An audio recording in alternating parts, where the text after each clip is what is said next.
ಗಂಗಾ, ನಾನು ಎತ್ತುಗಳನ್ನು ಕಟ್ಟಿ ಹುಲ್ಲನ್ನು ಹಾಕಿ ಬರುತ್ತೇನೆ.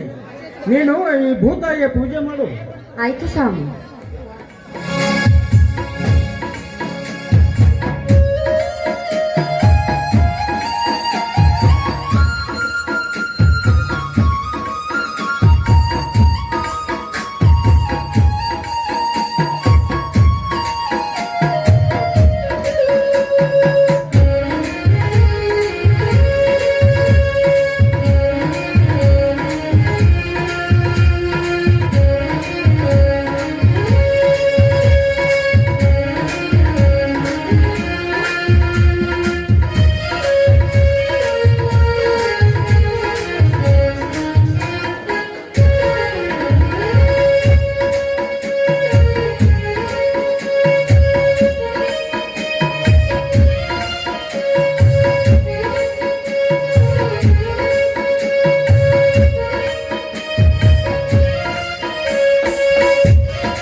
ರಕ್ಷಿಸು ಭುವನೇಶ್ವರಿ,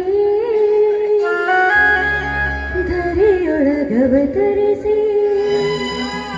ನೀ ಧರೆಯು ಧರಿಸು.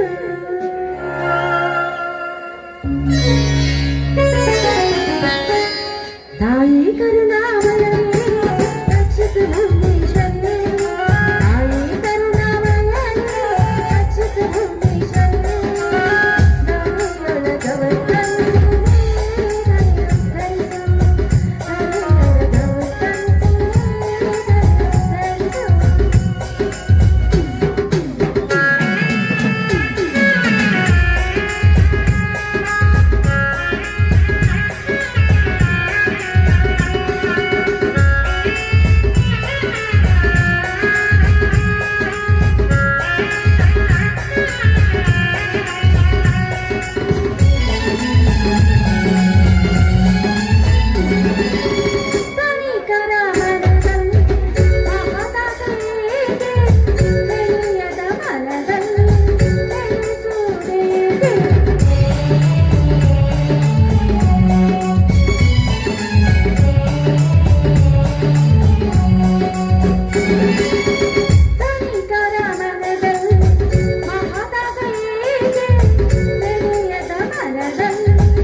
ಅಮ್ಮ ಸೃಷ್ಟಿ ಶ್ರೀದೇವಿ ಕುಂಭವೇಣಿ ಉದರದಲ್ಲಿ ಅಂಬುಜ ಮುಖೇತೆ ವರ್ಣರಂಜಿತವಾಗಿ ಬೆಳೆದು ನಿಂತು ಈ ರೈತರಿಗೆ ಎಡೆ ಮಾಡಿ ಉಣಿಸಿದ ಮಹಾ ತಾಯಿ ನಿನಗೆ ನನ್ನ ಕೋಟಿ ಕೋಟಿ ನಮನಗಳು ತಾಯಿ, ಕೋಟಿ ಕೋಟಿ ನಮನಗಳು. ಹಾಗೆ ಹಗಲು ರಾತ್ರಿ ನಿಮಗೆ ಕಷ್ಟಪಟ್ಟು ದುಡಿಯುತ್ತಿರುವ ನನ್ನ ಪತಿ ಮೈದುನರ ಬಾಳಿನ ಚಿಂತೆ ಸದಾ ನಿನಗಿದೆ ತಾಯಿ. ಇಂದು ಈ ರೈತ ಕೊಡುವ ಈ ನೈವೇದ್ಯವನ್ನು ಸಂತೋಷವಾಗಿ ಸ್ವೀಕಾರ ಮಾಡಿ ನಮ್ಮೆಲ್ಲರನ್ನು ಸುಖವಾಗಿಡುವ ಭಾರ ನಿನ್ನನ್ನೇ ಕೂಡಿದೆ ತಾಯಿ, ನಿನ್ನನ್ನೇ ಕೂಡಿದೆ.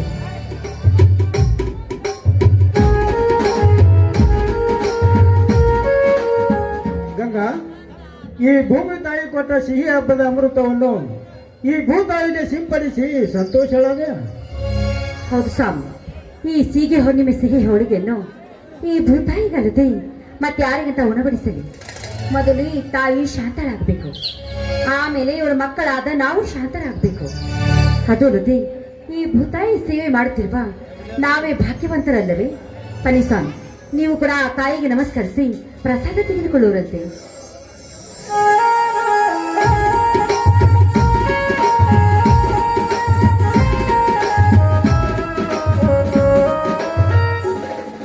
ಅಮ್ಮ ಭೂಮಿ ತಾಯಿ, ಈ ಬ್ರಾಹ್ಮಣನ ಬುಡುನೆಯನ್ನು ನಿನ್ನ ಗರ್ಭದಲ್ಲಿ ಇರಿಸಿಕೊಂಡು ಈ ನಿನ್ನ ಸುಂದರ ರೈತ ಮಗನನ್ನು ಸದಾ ಉತ್ತರಿಸು ಮಹಾತಾಯಿ.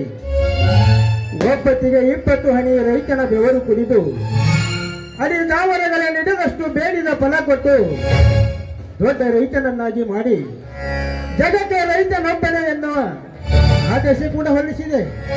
ಆದ್ರೆ ಇಂದೆಲ್ಲಿದೆ ತಾಯಿ ಈ ರೈತನಿಗೆ ಸ್ವಾತಂತ್ರ್ಯ? ಕಟಕ ವ್ಯಾಪಾರಿ ಅಧಿಕಾರಸ್ಥರ ಕೈಯಲ್ಲಿ ಸಿಕ್ಕು ಒದ್ದಾಡುತ್ತಿದೆ ತಾಯಿ ಈ ರೈತನ ಕತ್ತು.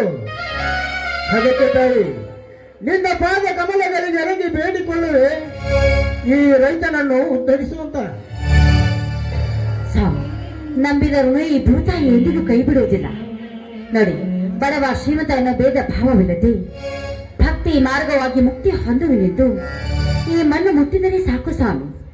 ಅವರ ಬಾಳು ಚಿನ್ನವಾಗುವುದರಲ್ಲಿ ಸಂದೇಹವೇ ಇಲ್ಲ.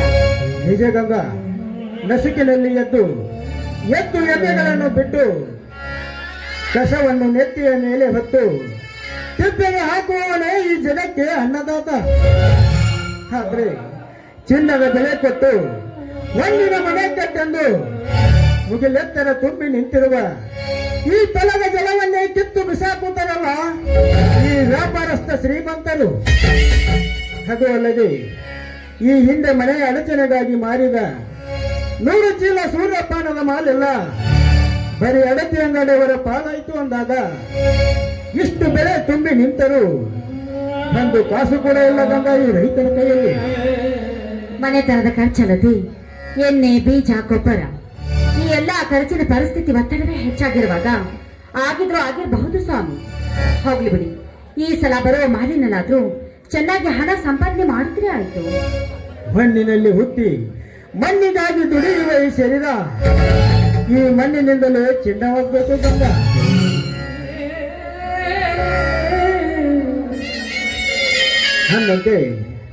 ಅದರಂತೆ ನಾವು ನಮ್ಮ ಕರ್ತವ್ಯ ಮಾಡಲೇಬೇಕು. ಈ ಸಲ ತುಂಬಿ ನಿಂತಿರುವ ಈ ಬೆಳೆ ನೋಡಿದರೆ ಈ ರೈತನ ಕೊಲೆಯನ್ನು ಕಳೆಯುವುದರಲ್ಲಿ ಸಂದೇಹವಿಲ್ಲ ಗಂಗಾ. ಹೌದು, ತಂದೆ ತಾಯಿನ ಕಳೆದುಕೊಂಡಿರುವ ತಪ್ಪಲಿ ಆದ ನನ್ನ ಮೈದುನ ಜವಾಬ್ದಾರಿ ನಮಗಿದೆ ಅಂದ್ಮೇಲೆ ಆ ಕೆಲಸ ನಾವು ಮಾಡ್ಲೇಬೇಕು. ಅಲ್ಲ ರೀ, ಅವನನ್ನ ಹಾಗೆ ಬಿಟ್ರೆ ಕುಸ್ತಿ ಕಬಡ್ಡಿ ಅಂತ ಮನೆ ಬಿಟ್ಟು ತಿರುಗ್ತಾನೆ ಇರ್ತಾನೆ. ಆದಷ್ಟು ಬೇಗ ಅವನಿಗೆ ಮದುವೆ ಮಾಡಿ ಮನೆ ಹಾದಿ ಹಿಡಿಸ್ಬೇಕು ನೀವು.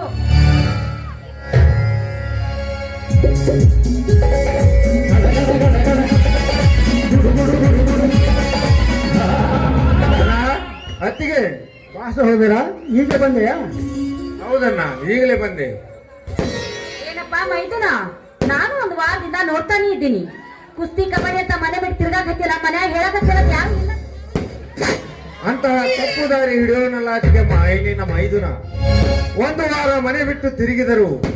ಅಣ್ಣ ಅತ್ತಿಗೆರ ಹೆಸರನ್ನು ಅಚ್ಚಳಿಯದೆ ಉಳಿಸಲಿಕ್ಕೆ ಹೋಗಿದ್ದೆ ಗೊತ್ತೇನಮ್ಮ.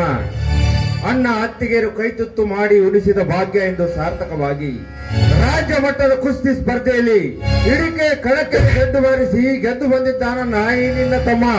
ಬಹಳ ಸಂತೋಷವಾಯಿತು ತಮ್ಮ. ನಿನಗೆ ಅಣ್ಣ ನೆನೆಸಿಕೊಂಡ ಈ ನನ್ನ ಜನ್ಮ ಸಾರ್ಥಕವಾಯಿತು. ಹೋಗ್ಲಿ ಬಿಡಿ ಸ್ವಾಮಿ, ಹುಲಿ ಹೊಟ್ಟೆಯಲ್ಲಿ ಯಾವತ್ತಾದ್ರೂ ಹುಲಿನೇ ಹುಟ್ಟುತ್ತದೆ ವಿನಃ ಇಲಿಯೊಂದಿಗೂ ಹುಟ್ಟುವುದಿಲ್ಲ. ಮೈದುನ, ಕಲಿಯುಗದ ಕರ್ಣ, ಕರಾಟೆ ವೀರ, ಈ ಭೂಮಿಯ ಗಂಡು ರೈತ ನೆನೆಸಿಕೊಂಡಿರುವ ನಿನ್ನ ತಂದೆ ಕೀರ್ತಿಯಿಂದ ನಿನ್ನಿಂದ ಉಳಿಯಿತಪ್ಪ. ಆದ್ರೆ ಸತ್ಯ, ನ್ಯಾಯ, ನೀತಿ, ಧರ್ಮಕ್ಕೆ ತಲೆ ತಗ್ಗಿಸಬೇಕೆ ಹೊರತು ಸ್ವಾರ್ಥಕ್ಕೆ, ಸಂಪತ್ತಿಗೆ ಎಂದಿಗೂ ತಲೆ ತಗ್ಗಿಸಬೇಡ ಮೈದುನ. ಆಯ್ತಮ್ಮ. ಅಷ್ಟೇ ಅಲ್ಲ ಸಹೋದರ, ಈ ಭೂತಾಯಿಗೆ ಜನಿಸಿ ಗಂಡು ಎನಿಸಿಕೊಂಡಿರುವ ನಾವು ನ್ಯಾಯಕ್ಕಾಗಿ ರಕ್ತ ಹರಿಯಲಿ, ಈ ಭೂತಾಯಿಯ ಸೇವೆಗಾಗಿ ದೇಹ ಬೆಳೆಯಲಿ, ಈ ಭಾರತದಲ್ಲಿ ಕನ್ನಡ ನಾರಿಯರ ಮಾನ ರಕ್ಷಣೆಗಾಗಿ ಪ್ರಾಣವೇ ಹೋಗಲಿ. ಆದರೆ ಸತ್ಯವನೆಂದಿಗೂ ಕೈ ಬಿಡಬೇಡ, ಪರಸ್ತ್ರೀ ಹೆಣ್ಣನ್ನು ಕಣ್ಣೆತ್ತಿ ನೋಡಬೇಡ. ಸತ್ಯವಾಗಿಯೂ ನಿಮ್ಮ ಮಾತನ್ನು ಚಾಚುದಪ್ಪದೆ ಪಾಲಿಸುತ್ತೇನೆ ಅಣ್ಣ. ಶ್ರೀಮಂತ ವ್ಯಾಪಾರಸ್ಥರಿಗೆ ಸಿಂಹ ಸಂಭ್ರಮವಾಗಿ ನ್ಯಾಯದ ತಲೆಯ ಮೇಲೆ ಕಾಲಿಟ್ಟು ಬೇರೆಯವರ ರೌಡಿಗಳ ಎದೆ ತಟ್ಟಿ ನಿಂತು ಸತ್ಯದ ಸರಿ ಮಾರ್ಗವನ್ನೇ ನನ್ನ ಎದೆಗೆ ಅಂಟಿಸಿಕೊಂಡು ಈ ನಾಡನ್ನು ಉಳಿಸುವೆ. ಈ ಭೂತಾಯಿಗಾಗಿ ದುಡಿಯುವೆ, ಈ ಭೂತಾಯಿ ಮಗನಾಗಿಯೇ ಮಡಿಯುವೆ. ಅಂದಾಗ ಸಹೋದರ, ನಾವು ರೈತರಾಗಿ ಹುಟ್ಟಿದ್ದಕ್ಕೂ ಸಾರ್ಥಕವಾಗುತ್ತದೆ. ಜಗತ್ತಿಗೆ ಅನ್ನ ಹಾಕುವ ಅನ್ನದಾತನಾಗಬೇಕೇ ವಿನಃ ಇನ್ನೊಬ್ಬರನ್ನು ಜಬರ್ದಸ್ತ್ ಮಾಡಿ ದಬಾಯಿಸುವ ಅಧಿಕಾರಸ್ಥನಾಗಬಾರದು. ಇನ್ನೊಬ್ಬರ ಕಾಲ ಕೆಳಗೆ ನಿಂತು ಕೈಯೊಡ್ಡಿ ಸಂಬಳ ತೆಗೆದುಕೊಳ್ಳದೆ 10 ಜನಗಳಿಗೆ ತುತ್ತು ಅನ್ನ ಹಾಕುವ, ಎತ್ತಿ ನಂದದಿ ಬಿತ್ತಿ ಬೆಳೆದ ಎತ್ತರೆ ಮೆರೆಯುವ ರೈತನಾಗಬೇಕು. ನಿಜ ತಾನೆ? ನಿಜ ಅಣ್ಣ. ಏನೇ ಆಗಲಿ ನಂಬಿ ತಿಳಿದುಕೋ ಈ ಮಣ್ಣಿನ ಮರ್ಮವನ್ನು. ಗಂಗಾ, ಇಂದು ನನ್ನ ತಮ್ಮ ರಾಷ್ಟ್ರ ಮಟ್ಟದ ಕುಸ್ತಿ ಸ್ಪರ್ಧೆಯಲ್ಲಿ ಗೆದ್ದು ಕಡೆಗಿತ್ತು ತಂದಿದ್ದಾನೆ. ಇದೇ ಸಂತೋಷದ ಸಂಭ್ರಮದಲ್ಲಿ ಎಲ್ಲರೂ ಸೇರಿ ಒಂದು ಹಾಡನ್ನಾದ್ರೂ ಹಾಡೋಣವೇ? ಆಯ್ತ್ರಿ. ಹಸಿದಾಗ ಅನ್ನ, ಬರಿದಾಗ ನೀರು, ಕೊಡದಿದ್ದ ಮೇಲೆ ಈ ಚಂದ್ರವೋ, ಈ ಚಂದ್ರವೋ, ಭೂಮಿ ತಾಯಿ ತಂದ ಬೆವರಿನ ಸಿರಿ ಹಂಚಿಕೊಂಡು ತಿನ್ನದಿದ್ರೆ ಈ ಚಂದ್ರವೋ, ಈ ಚಂದ್ರವೋ.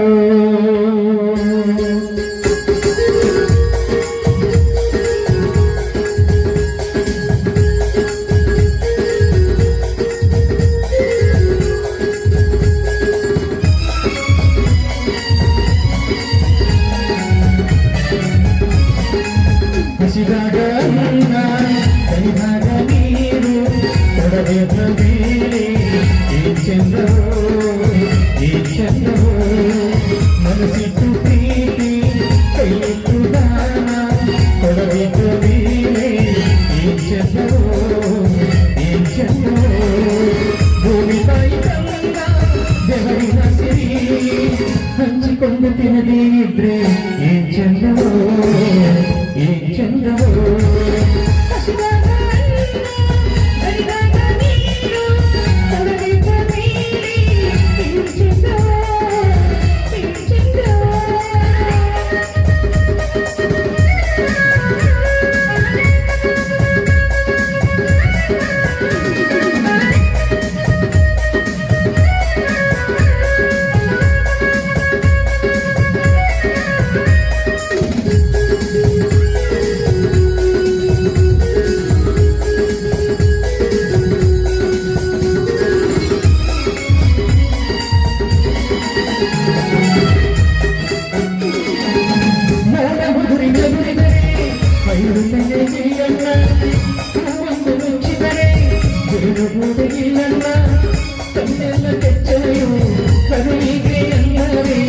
ಹಸಿವಿನ ಹಾಲೇ ನಮಗಿಲ್ಲ, ಹಸಿವಿನ ಹಾಲೇ ನಮಗಿಲ್ಲ, ನೀಡುವ ನಿಯಮ ಪಾಲಿಸುತ್ತಿದ್ದರೆ ಈ ಚಂದ್ರವೋ, ಈ ಚಂದ್ರವೋ, ಶಿವನು ಕೊಟ್ಟ ಆಸ್ತಿ ಮೂಡಿಸಿದ ಸಿರಿಯು ಮುಗಿದ ಈ ಚಂದ್ರವೋ, ಈ ಚಂದ್ರವೋ.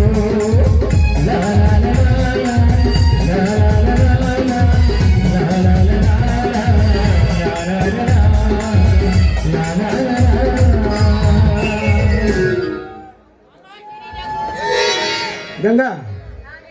ನನ್ನ ತಮ್ಮ ಹಸಿದು ಬಂದಂತೆ ಕಾಣುತ್ತಿದೆ.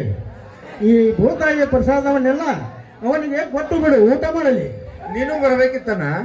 ನಾನು ಶೇಂಗಾ ಬೆಳೆಗೆ ನೀರು ಹಾಯಿಸಬೇಕಾಗಿದೆ. ನಾನು ಆಮೇಲೆ ಊಟ ಮಾಡುತ್ತೇನೆ. ನೀನು ಮೊದಲು ಊಟ ಮಾಡಿ ಮನೆಗೆ ಹೋಗು. ಆಯ್ತಣ್ಣ. ಅತ್ತಿಗಮ್ಮ, ಈ ಬುಟ್ಟಿನೂ ಆ ಕಡೆ ತಗೊಂಡೋಗ್ಲಿ. ತಗೊಳಪ್ಪ, ನನಗೂ ಅಜ್ಜಿ ಆಗಿತ್ತು, ಅದು ಹೊತ್ಕೊಂಡು ಬರಕ್ಕಾಗಲ್ಲ. ನೀವು ತಗೊಂಡು ಹೋಗ್ರಪ್ಪ.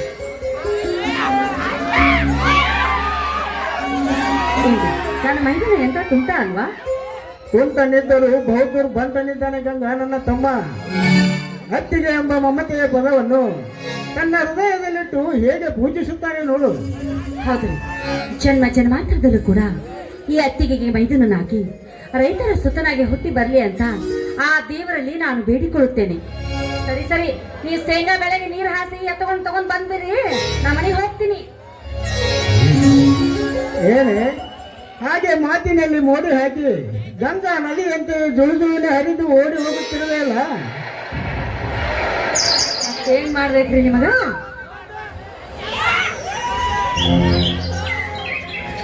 ನನ್ನ ಕೈ ಹಿಡಿದು ಯಾಕೆ ಚೆಕ್ಕಿದ್ರೆ ಏನ್ ಕೆಲಸ ಅದನ್ನ ಹೇಳಿ ಮೊದ್ಲು. ಇದೇ ಸಂತೋಷದಲ್ಲಿ ಒಂದು ಹಾಡನ್ನು ಹಾಡುವಂತ ನಿಲ್ಲಿಸಿದೆ.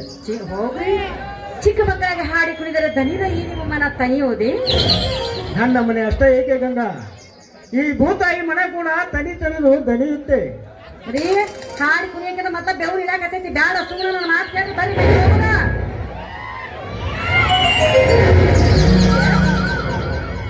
ನನ್ನ